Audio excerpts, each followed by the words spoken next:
Welcome to the Information Philosopher. I'm Bob Doyle, webcasting from my studio in Cambridge, Massachusetts. I'm hoping to reach philosophers and scientists around the world to help solve some great problems in philosophy, in physics, in biology, and in psychology. I also hope to reach any of you wondering about the deepest nature of reality and our place in the universe. We live in the information age, but I find that few philosophers or scientists understand the nature of information. It's an abstract quantity that I will claim is the stuff of thought. Information is neither matter nor energy. It needs matter to be embodied, in our brains, for example, and it needs energy to be communicated, like this lecture coming to you over the internet. But matter and energy are conserved quantities. It may be hard to believe, but the total amount of matter and energy today is the same as there was at the beginning of the universe nearly 14 billion years ago. And if the stuff of the material world is just a fixed total amount, what can possibly explain all the evolutionary change that we see around us? Amazing new things emerging under the sun. I'll explain those cosmological changes by showing that information and order in the universe have been increasing since the beginning of time, despite the second law of thermodynamics and the increase in entropy, which destroys order. The changes are simply the arrangement of matter, the atoms and molecules, into what I call information structures, like the galaxies, the stars, and the planets.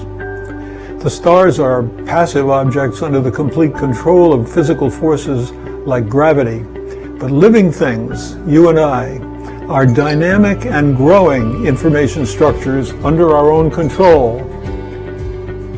I'll show that we are forms through which matter and energy continuously flow, and I'll show its information processing from the DNA in our cells to the thinking in our minds that controls those flows of matter and energy. Information is the modern spirit, the ghost in the machine, the mind in the body. It's our souls, and when we die, it's our information that perishes. Only our matter remains. Information philosophy can also explain some mysterious aspects of quantum physics, like the two-slit experiment, the collapse of the wave function, and entanglement, which claims a cat can be simultaneously dead and alive. I hope to show you that such bizarre, non-commonsensical things are in fact impossible, and that Albert Einstein can help us to see them in a much more objectively real way. Okay, today I'm going to be talking to you about William James. William James is the most important philosopher in many respects in my work. And so I think it's suitable that on a day in which we are going to talk about philosophers and scientists, which is our Wednesday, let me put up my schedule here and see if this shows up. And it doesn't exactly, so I'll come back to this picture. Turn this off.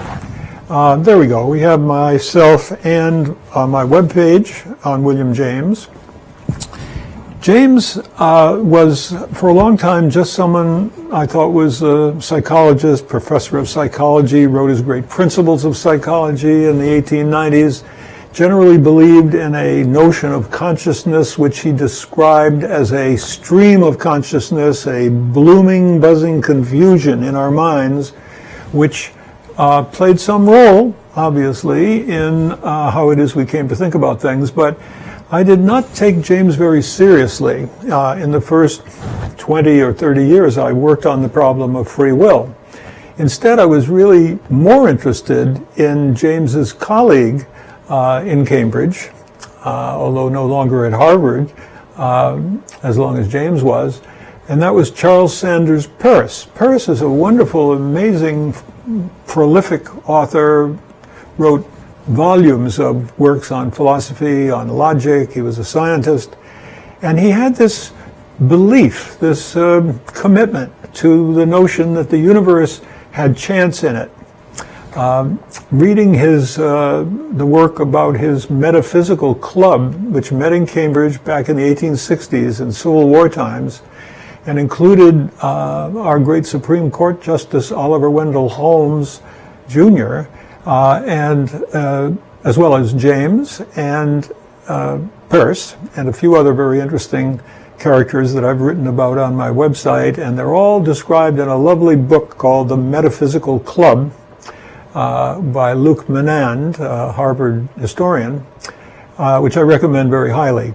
Anyway, James had been interested in chance, but not as theoretically interested, it seemed to me, as Peirce, because Peirce coined a term for chance using the Greek word touche, or he created tychism, and that was the theory that was the first in a set of 3 steps in which we had tychism, ananchism, and synchism. Peirce was really fond of triads. He was a triadomaniac, I think, self-described as someone who thought everything came in 3s.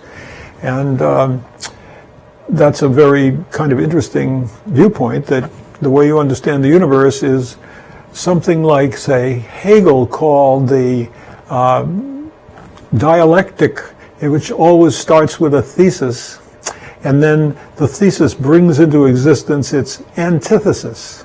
And that these two, the thesis and the antithesis, somehow rise up and above one another to create a new synthesis, which itself then does not solve the problem of this dialectic. Instead, according to Hegel, this synthesis now becomes a new thesis. And of course, any thesis immediately brings into existence its own antithesis. And so the Hegelian dialectic goes on and on and on, building up on top of one another, never stopping. And of course, Hegel had the idea that history was itself an evolution of ideas, constantly growing and creating his notion of the absolute idea, or the absolute spirit, the absolute Geist in German. And somehow this spirit was managing and running the whole world according to its own sort of laws, logical laws according to Hegel, and it's all a bunch of nonsense for the most part, but rather interesting to me. And I think it had a big influence on Charles Sanders Peirce here, sitting in Cambridge. He came to Cambridge, he was born in Cambridge because his dad was a great mathematician at Harvard, and had a house on Harvard Yard looking out right on Oxford Street. And in his backyard, Peirce had a gate through which he could open and go into the Harvard Yard. So there was the little yard of Peirce's family, Benjamin Peirce and wife and child, and the big yard, the Harvard Yard. So Peirce grew up and became another mathematician and a philosopher and a scientist. He worked for the naval surveys in Washington, and he famously became a logician, and followed, in some sense, I think I can show and do on my web pages about Peirce and Hegel, show that he followed Hegel in the idea of having a triad, and his triad included chance, tychism, and then determinism. The word there was ananchism. The Greek is ananke, and it describes the fact that there's no flexibility possible. Everything is determined, everything is rigid, and so forth. And then the third level was to find some what would be called a dialectical combination of chance on the one hand and determinism on the other, to create what sometimes Peirce called synchism, which basically means something like a togetherness, or he called it also a kind of continuity, that there was an overarching principle which was keeping chance and determinism working with one another. And he sometimes called it evolutionary love. Clearly influenced by Christian thinking, I think Peirce had this idea that there was behind this dynamic between chance and determinism an overall evolutionary love. Now, he clearly was a student of Charles Darwin, who had written his Great Origin of the Species in 1859. And the Metaphysical Club began meeting and discussing Darwin just a few years later in the 1860s, when we were in the middle of the Civil War. Oliver Wendell Holmes Jr. went off to that war and got shot and sent home to recover from bullet wounds, after which, as soon as he was able to walk around again, they sent him back to the front. It was his father, Oliver Wendell Holmes, the great writer and commentator, thought it was a really good thing to send his boy back again and again to do his duty in the war. And we were just very lucky that we didn't lose Holmes to that war. He survived. So let's then look closely at what William James, who also read Darwin, came to think about evolution, as compared to what Charles Peirce thought about evolution.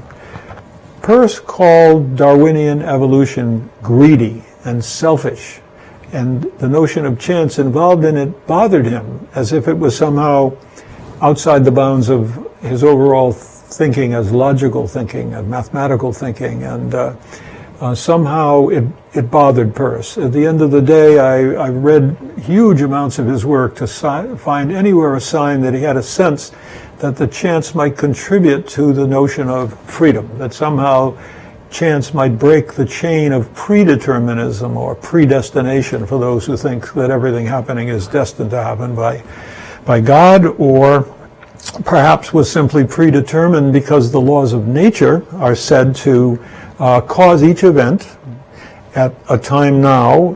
Whatever happens is caused by all the events that came to us from earlier times, impinging on this moment. And the laws of nature say that given the immediate past, the present is completely determined.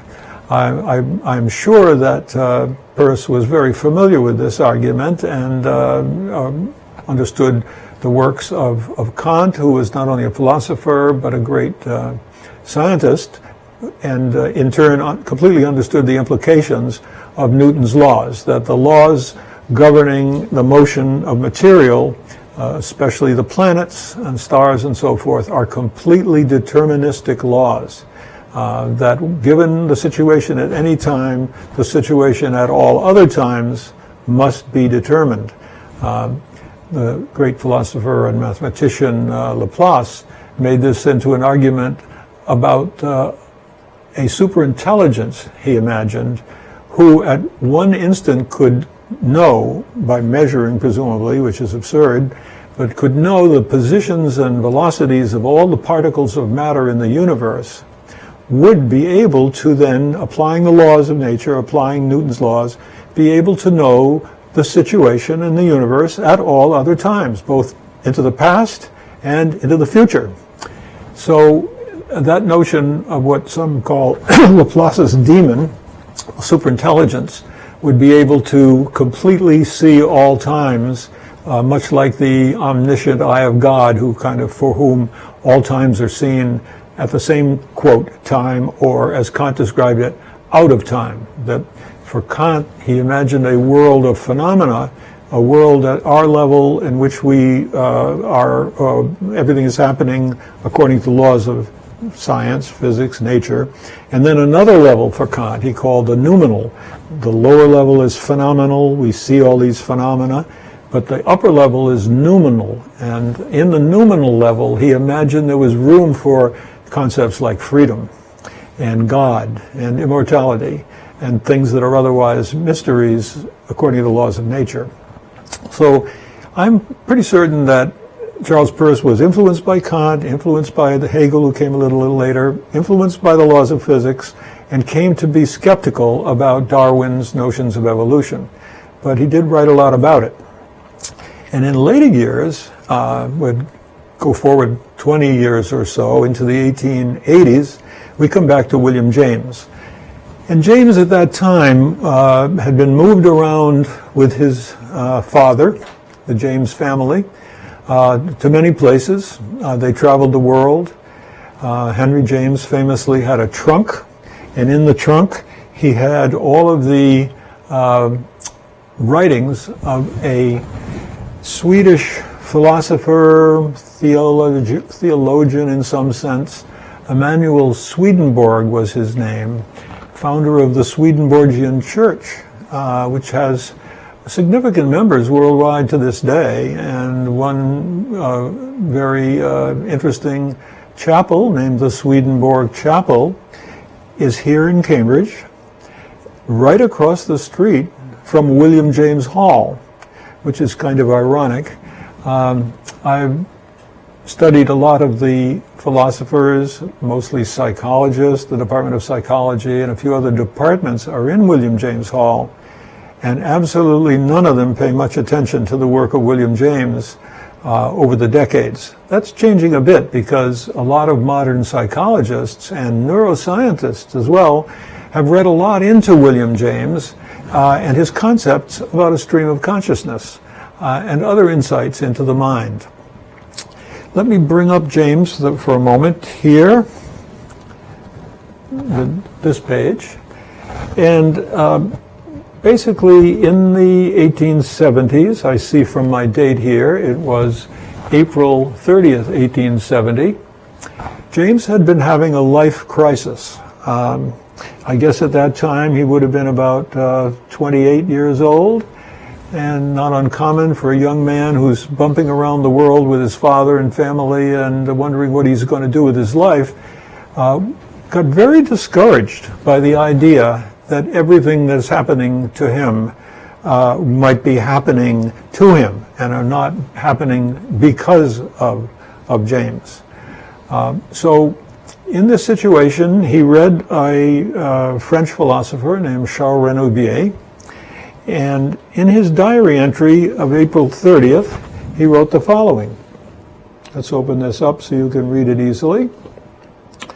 He says, "I think that yesterday was a crisis in my life. I finished the first part of Renouvier's second essay and see no reason why his definition of free will, the sustaining of a thought because I choose to when I might have chosen other thoughts," end quote, need be the definition of an illusion.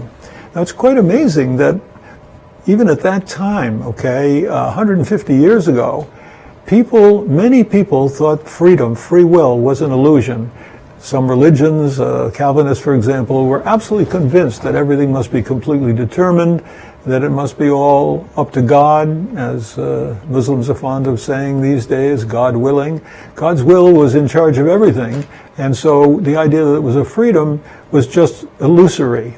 And we have philosophers and other scientists down to recent years who are still writing books that free will is an illusion, consciousness is an illusion, and many things that we associate with a mind are simply illusions that are being foisted on us by our brain, which is really in charge of what's going on. To continue with the quote, James goes on to say, "At any rate, I will assume for the present, until next year," he'll give it a trial, "that it is no illusion. My first act of free will shall be simply to believe in free will." Now, this is an enormously important moment for James because it apparently worked wonders for him. And he became a rather much more confident person, went on to have a wonderful career and so forth. And if we go another 14 years into the future, he's become a philosopher and opening a department of psychology, the first at Harvard University, not the first in the country. And there he had developed the argument that determinism was some sort of a questionable assumption about our lives, whether we really are as determined and that free will is as much an illusion as everyone was saying around him. In those days, he he was asked to speak to the graduating students of Harvard Divinity School in Divinity Hall on March 13th here, 1884, at 7:30 p.m., and it was published in a journal called Unitarian Review. Now, the Unitarians always had a reputation for thinking outside of the box of standard theology, that God was in charge of everything, so that was a reasonable place for him to publish his work. And there he decided that he saw out in the writings of other people two kinds of determinism, which are today really very much the way determinism is divided. In fact, last time we looked at a taxonomy of free will positions, and let me just for a moment pop that up on the screen again here, switch to this screen for a moment, and remind us of what we spoke about on our Tuesday lecture series about free will. You'll see that James has started to think about whether indeterminism might play a role in the world. And on the other side were the determinists, who were divided into two kinds. What he, James, first called hard determinism, and on the other hand, what he called soft determinism. Now, soft determinism is known today as compatibilism, but James thought that that was what he called a wretched subterfuge, that the pretense that we were free when actually all the laws of nature were saying that we were completely determined was just, in a way, lying to ourselves. But it was not inconsistent with some other religious views. For example, a prominent view in the church in which I grew up, left at a very young age, the Catholic Church had always argued that humans had free will, but it was just an assertion that flew in the face of the notion that God also knew everything about the world, and in particular, knew everything that we are going to do ourselves in the future. And that is, as James called it, a subterfuge, because either God knows everything that's going to happen about the future, like the Laplace super-intelligent demon, or God does not know. That brings up an interesting dilemma that I don't see written about much in recent years, but it has been cited by philosophers hundreds of years ago. I believe from Anselm, St. Anselm in the church brought it up in the Catholic Church. And that's the argument is, can God possibly be both omniscient and knowing the entire future, and at the same time be omnipotent? Let's see what I'm saying here.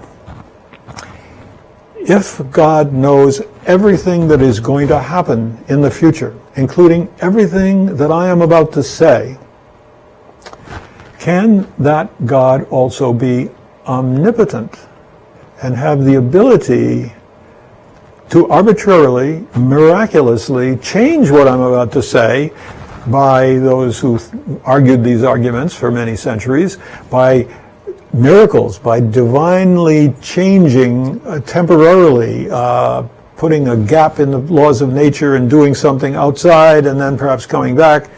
Can a God have power to change the future? Well, what becomes of God's omniscient knowledge about the future? Either God knows the future and it will be what will be, que sera, sera, or God has a power, an omnipotence that can change the future from what his omniscience expected it to be moments earlier. These two, it seems to me, are clearly logically inconsistent. But you won't hear very many theologians discussing this today because it just throws a lot of doubt into the desire for believers to follow the dictates of whatever the system is telling us to think. So let's go back to William James again and read his lines in which he describes the difference between hard determinism and soft determinism, or what we today call compatibilism. If I've got that on your screen, you can see he says, quote, "Old-fashioned determinism was what we may call hard determinism. It did not shrink from such words as fatality, bondage of the will, necessitation, and the like. Nowadays, we have soft determinism, which abhors such harsh words, and repudiating fatality, necessity, and even predetermination, says that its real name is freedom, for freedom is only necessity understood, and bondage to the highest is identical with true freedom. And I'm sure I've read some of the sermons and many of the books written in the late 19th century about how freedom consists in in going along with, accepting the laws of nature. Hegel wrote this way, many ministers wrote this way, that by following the will of God you are free. That when a stone falls freely, it is, quote, free because it's following the laws of nature. It's falling freely. Playing with words, which is what philosophers really love to do, when words are not the best tools, in my opinion, for trying to understand the nature of the world. And so here's James, and he's told us that there is something other than hard or soft determinism, and that's in the next section here, when he says, I guess I need this one, when James suddenly took up chance, and he said it's neither hard determinism or soft determinism, but indeterminism. And it's really wonderful that he uses this word, which is the modern word for our understanding that there's really chance in the universe. It's our word that we use for quantum mechanical indeterminacy or indeterminism, quantum mechanical uncertainty. We'll do much more on this on Fridays when we talk about the work of Albert Einstein.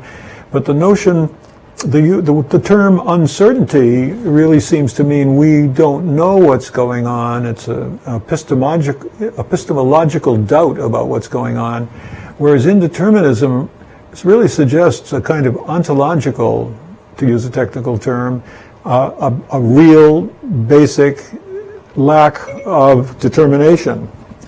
So let's read what... I don't know what you mean by Black Album determination. I'm interrupted by my Siri, which I should have learned to completely turn off my phone during these lectures. And I'll hold it down and see if it says close it. No, she's still listening to me, and I can't turn her off very easily. Okay. Okay, it seems to have closed, but she may interrupt us again. This is my new iPhone 10. It's a wonderful device, but it can be a bother when I'm trying to give a lecture. Maybe I should take a break right at this moment. I'm going to come back to James and talk about his idea about chance. What Peirce called tychism, James simply called it indeterminism, or he defined it as indeterminism, a very important word in the history of science in the upcoming century, the 20th century. And he also called it by its real name, chance. But let's come back to that in a moment, because since I'm interrupted, I would like to talk to you about, what do I have here? I wanted to show you that my lectures on YouTube are now coming up on under Info Philosopher, and the individual lectures are here. And when I go to a lecture, let's take this one from a couple of days ago, I'm happy to say that some of you are writing comments. Well, in this case, I don't really see very many, but let's go back a moment. That's just yesterday, so we don't have any comments yet. Let's take a look at this one. Interesting. I'm struggling with a way to have my lectures show up and find a way for you to locate them. And I need, for that purpose, a chronological blog I've studied the difference between blogs and wikis. My information philosopher, my I5 website, is a knowledge base or a wiki. But I also have a blog at i-phi.org, i-phi.org. And you see here, I put up a post this morning explaining that William James will be the subject of my first webcast in my Philosophers and Scientists series, which is what we're doing today. And we scroll down and I see the post yesterday was my first free will webcast on the standard argument against free will. And there I've been able to paste in my lecture from yesterday. Now, I'm right in the middle of developing tags so that I can tag this lecture and this post. Right now it's uncategorized. Let me just confirm that. Yes, you see it's uncategorized. I need to put in things like free will, perhaps William James and so forth. But here is my lecture from yesterday, and it's just getting going, and so forth. So I'm very happy with those two things, and I've also, just see if I can do this in real time while you're watching, I also have twitter.com, and then my handle for all of these three websites or social media tools. I'm not sure if I can read what I'm doing right here. OPHER. This brings up my new, not that new really, but my Twitter site. And on Twitter site, I'm trying to figure out whether I can add links from there to my lectures. I at least should be linking. I notice over on the left it says informationphilosopher.com. So Twitter has given me a link to my website. I don't know that much about social media yet, but hope to learn it. So that over here I could, on the left, I could have a link to my blog as well, which is the chronological sequence of my lectures. But here they put an ad right in the middle of my tweets, and this is how it goes with social media. I look forward to doing more of those in the future. Let's come back then to William James, and I want to switch to the amplified view where we're talking about his thoughts about chance. And once again, I'd like to put this in the perspective of Charles Peirce, who was a philosopher of chance, thought to be very much a believer in chance, but deep down, I think he did not appreciate chance as deeply as did William James. So let's hear what he says. This one is another quote from the same 1884 lecture. He says, quote, "The stronghold of the determinist argument is the antipathy to the idea of chance." And I need to pull it in. "As soon as we begin to talk indeterminism to our friends, we find a number of them shaking their heads. This notion of alternative possibility," and this is a wonderful, wonderful word, because I've adopted it as the beginning of my own two-stage model of free will, which I trace back to these thoughts written in 1884 by William James, that there are possibilities in the world. Remember, those who believe that the world is completely determined, that is, the future has only one possible future for all of what we do, here is James saying, no, there are alternative possibilities. This notion, he says, of alternative possibility, they say, this admission that any one of several things may come to pass is, after all, only a roundabout name for chance. And chance is something, atheistical is what he has in mind. Chance is something the notion of which no sane mind can for an instant tolerate in the world. What is it, they ask, but barefaced, crazy unreason, the negation of intelligibility and laws of nature. And if the slightest particle of chance exists anywhere, what is to prevent the whole fabric from falling together, the stars from going out, and chaos from recommencing her topsy-turvy reign? James is a wonderful writer, and in this thinking, you can hear him enunciating clearly, I argue, a two-stage decision process. I called it a two-stage model, with chance in the present time of random alternatives. He sees alternative possibilities, leading to a choice which grants consent to one possibility. That's James' own terminology, that in our mind we grant consent to go with one of our thoughts in our blooming, buzzing confusion and stream of consciousness, focusing on that one. He calls it granting consent, which decision, I should say, transforms an equivocal, ambiguous future. He sees a future that is ambiguous, that could go in many directions depending on what we, human beings, decide to do, or other chance events in the world happen to cause. It transforms the future, which is equivocal and ambiguous, into a now unalterable and simple past. Okay, again, that's a quote. And we continue. I try to describe this as a temporal sequence. First, alternative possibilities, but followed by choices that are adequately determined. Now, I get a lot of resistance from my philosophical colleagues when I try to say that the choice is now adequately determined. And you know what I'm doing is limiting the meaning of determination here.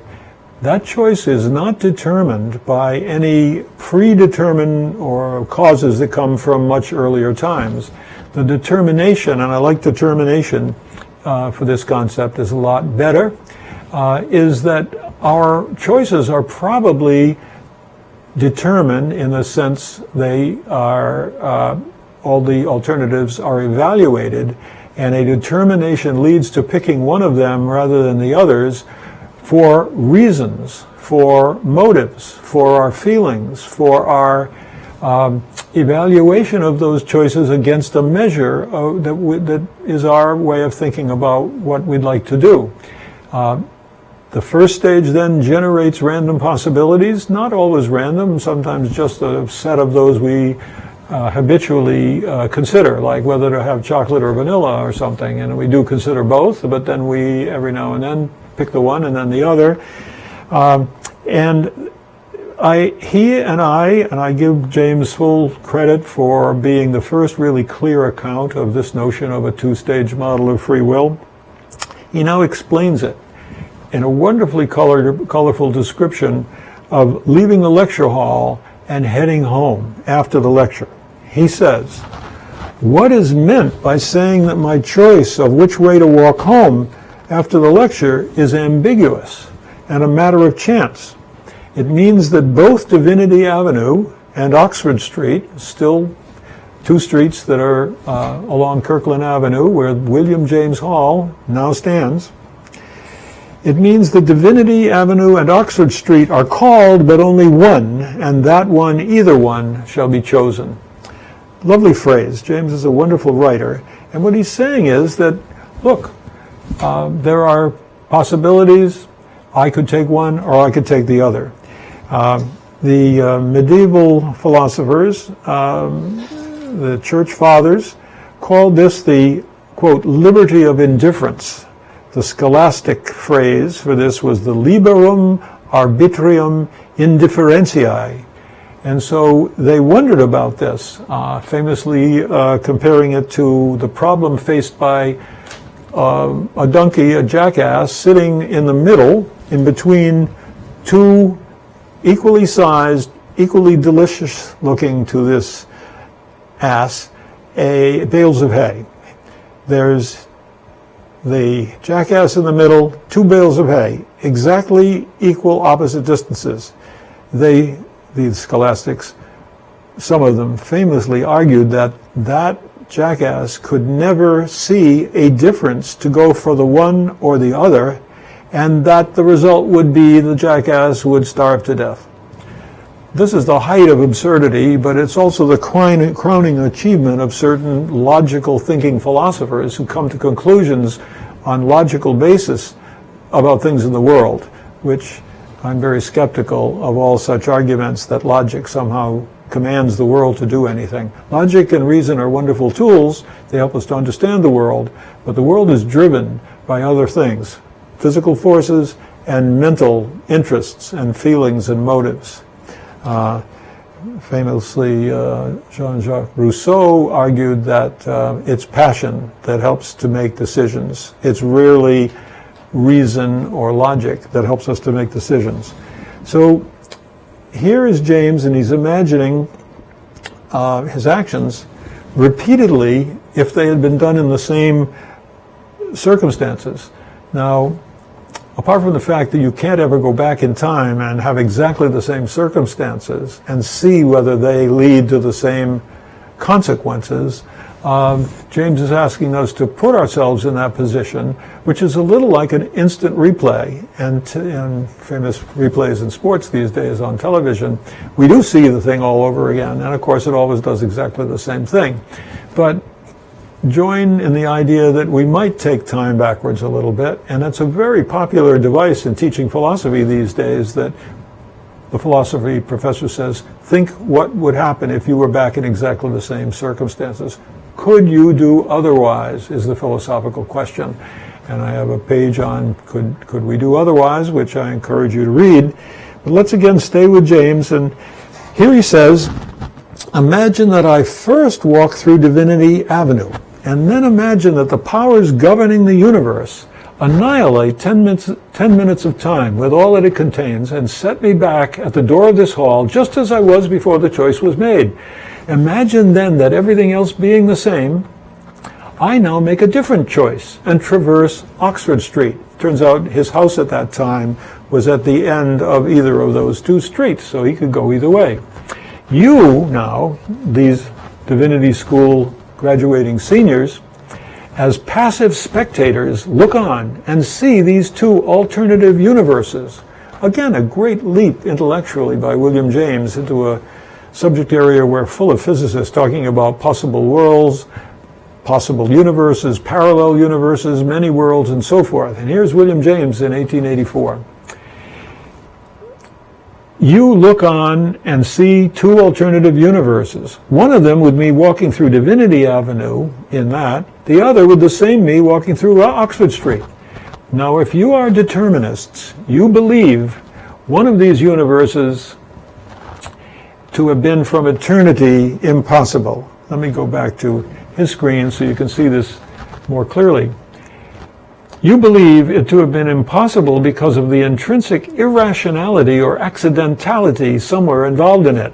But looking outward at these universes, can you say which is impossible and which the accidental one and which the rational and necessary one? I doubt if the most ironclad determinist among you could have the slightest glimmer of light on this point. In other words, either universe after the fact, and once there, would, to our means of observation and understanding, appear just as rational as the other.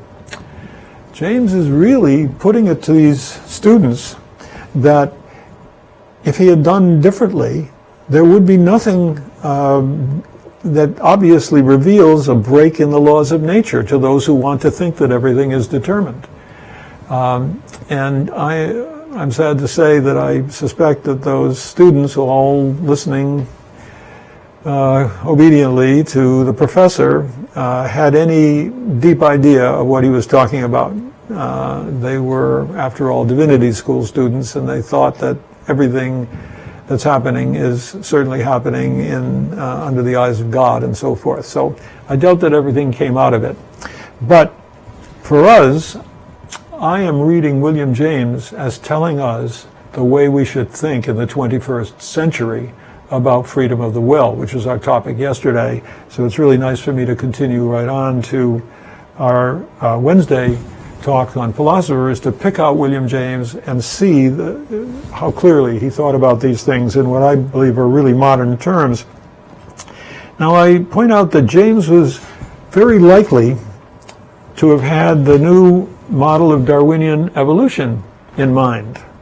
Remember, he and Peirce had been members of the Metaphysical Club in the 1860s and had discussed evolution.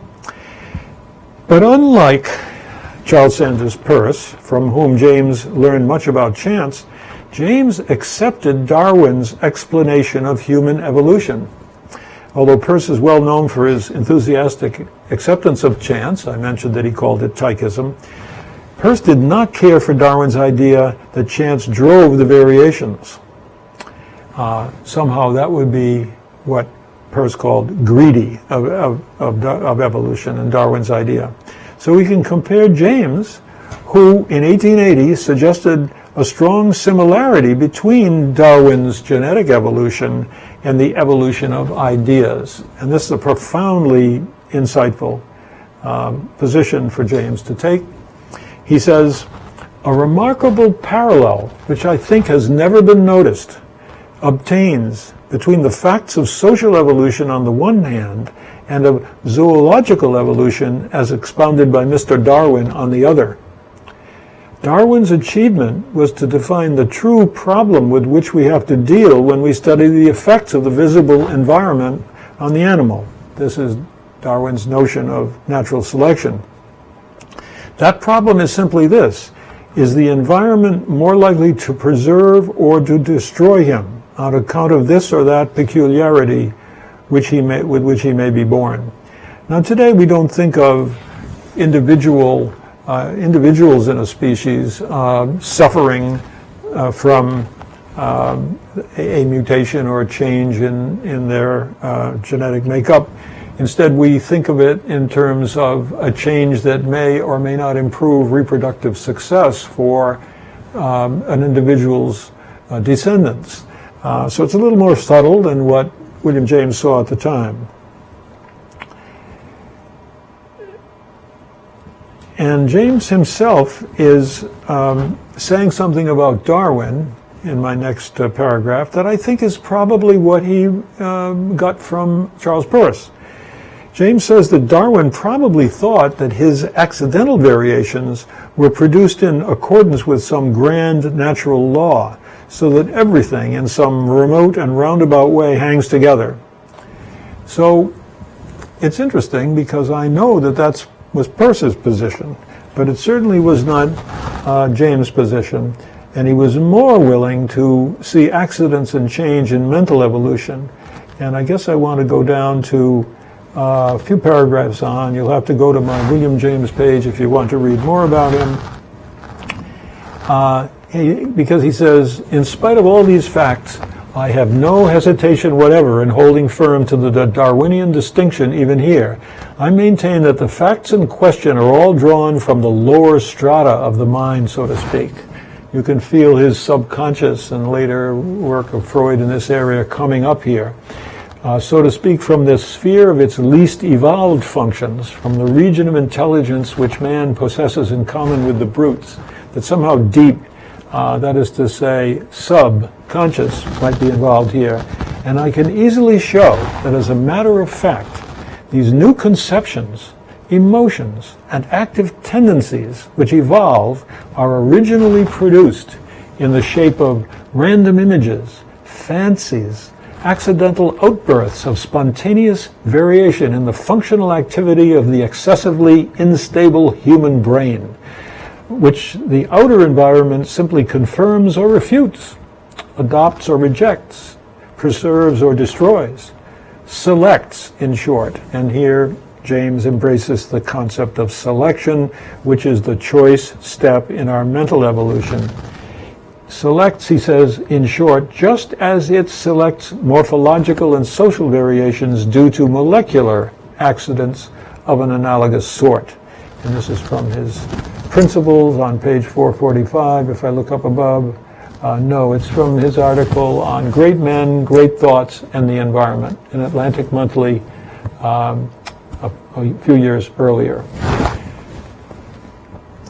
So there I've tried to give you a strong insight into William James' thinking, that there is a contribution of chance to the kinds of possibilities that each of us imagines could happen in the future. And given that set of possibilities, again, I say probably whenever we think about things we might do and we're evaluating options and so forth, and we're thinking about them by calculating, is this a better place to go here tonight or there? Those are often chosen from a set of habitual possibilities that we've done many times before. All that we really need, though, and we do need this, is an occasional new possibility, which just, as James calls it, pops into our mind. It comes from nowhere. It comes from these elements of the mind, something I've called the micro mind, the mind which is down at the level of the neurons, and in the neurons where information is stored, and we have so much information it must be stored in very tiny little parts of the mind or the brain. There are very likely noise, thermal noise or quantum noise, which would cause us to think something quite different, just as evolution might produce a new mutation in the DNA of a variation in the species. So the parallel is exact, because we want some random event, some chance event, some indeterministic event to produce a new thought in our minds. Now, I think we probably have such ideas quite often, all of us. And most of the time we just reject them, because if it is really random, it's likely to be nonsense. But every now and then, some new idea might occur. If it involves indeterminism, at the fundamental sense of today's quantum indeterminism, that breaks the chain, the causal chain of the idea that what we're doing now is completely predetermined, predestined, and nothing to do with us. Because if we have a new idea, it shows that we are creative. Our human creativity flows from the fact that we are capable of coming up with a new idea. And to me, my first book, called Free Will, The Scandal in Philosophy, I was eager to point out as a scandal for the simple reason that if we continually teach, and let me come back here for just a moment and look at my overhead camera and zoom in to reasonably close up and switch to that camera, we see I call it a scandal for the simple reason that we should not be teaching our young students that we all are determined by various laws from science, like the notion that all biology is governed by laws which the biologists have just not yet figured out yet how they come from the laws of chemistry, which in turn come from the laws of physics, and physics explains everything because the world is entirely material objects, and the notion of mentality is no longer taken very seriously by many natural scientists. In fact, it was just shortly after James' death in 1910 that the great behaviorists, B.F. Skinner at Harvard, and earlier than that, John Watson in England, made this argument that because the mind can never be observed, it's a black box, they don't know what's going on in our minds and they don't know how to describe it. They say, look, let's just say we really have brains and we do things and we act, and we should observe what we do. We should observe our behaviors. And there came along a strong feeling that being a positivist, it was said in those days, is to study things that can be observed and measured, and that is a contribution to science. Anything else, speculating about things going on in an immaterial mind, was thought to be metaphysical and attacked for that reason. And I understand that, and I've tried to study what metaphysics has been over the centuries, and so my third book is on metaphysics, and it will be the subject of lectures on Thursdays that I'm going forward with, and we'll touch on the metaphysical aspect of the will on Thursdays. But now we only have a few minutes left in this talk about William James, and I want to just reiterate how happy I am having discovered his work. I think I have found, let's see, I'll scroll up in this page. And let me just go to the section on free will, and let me hold down this menu for a moment and see if I can click on two-stage models and give you another quick insight into where I see William James fitting in. Let me go to put this on the full screen, but I don't have him there. I have him here. Two-stage models for free will. Since I came up with this idea myself back in the 1970s, as far as I can tell, I have been working on it, studying and studying the work of many, many philosophers.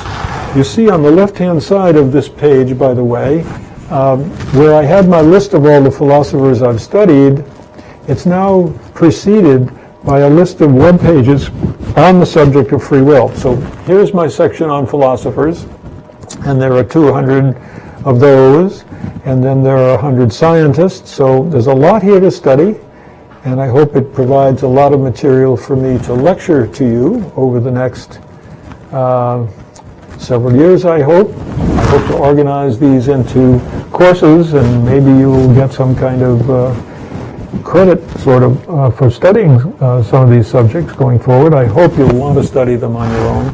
But in our history of the free will problem, and that is a link, of course, to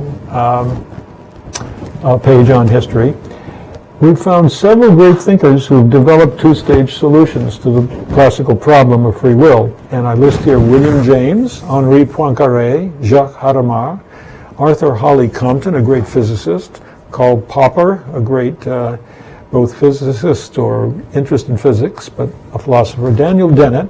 And Daniel Dennett is a very important one because in let's see if I can open him in another page. I would just press down on Daniel Dennett, and maybe it will say open in a new tab. Let's open it in a new tab, and then see if I can go there. And here's a link to the two-stage model of Daniel Dennett. 1978. In 1978, although Dennett is a confirmed compatibilist, what James called a soft determinist, he gave a model for free will that came out of reading Jacques Hadamard, Poincaré, and some others, as I mentioned. And I read that book by Daniel Dennett. And when I read the Dennett book, there he'd put forward a beautiful two-stage model. Now, he'd gotten ideas from earlier thinkers. He hadn't discovered James. And the interesting thing is, he didn't believe the first stage of this free will model should involve indeterministic chance like quantum chance. Instead, he thought it was just enough to have a certain amount of random generators in the brain that generate random numbers because the brain is a computer. And our bodies are machines.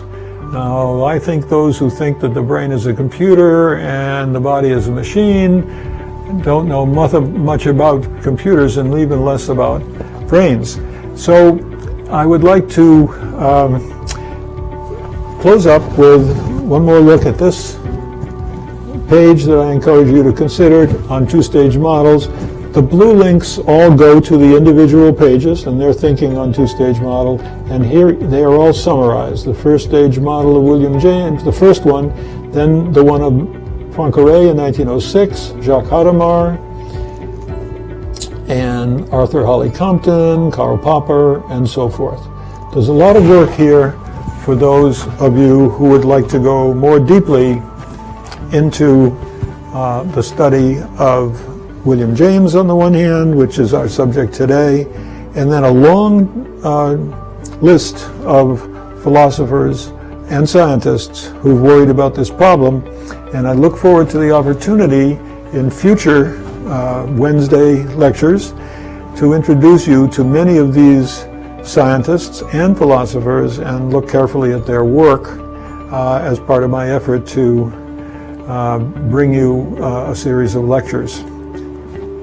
Tomorrow we'll be turning to metaphysics, and on Friday I look forward to my forthcoming book on Albert Einstein and the idea that he, in fact, understood deeply quantum mechanics, although most quantum mechanics founders decided he really didn't know what he was talking about, that he was old and senile. I'll show otherwise when we get back together again on Friday.